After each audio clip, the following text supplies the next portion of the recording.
With our binary compiled, we are really close to our first fuzzing. But before doing it, we have to create our initial corpus.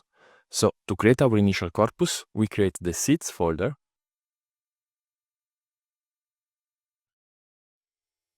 and inside this folder, we generate our random initial corpus.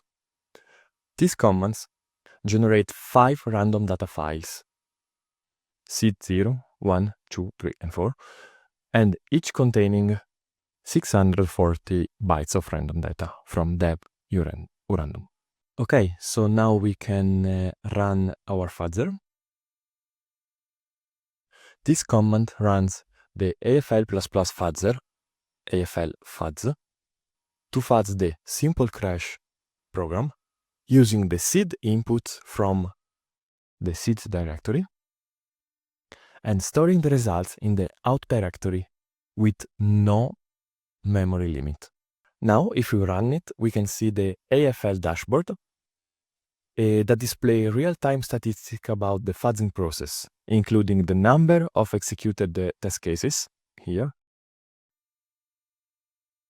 the number of total crashes, the coverage, and other performance metrics. Another important value is the stability, that it should be as close as possible to 100%. The stability value indicates that the consistency of crashes found during fuzzing. A higher stability value means that the crashes or failures are more reproducible, suggesting that the target program behaves in a predictable way under certain inputs.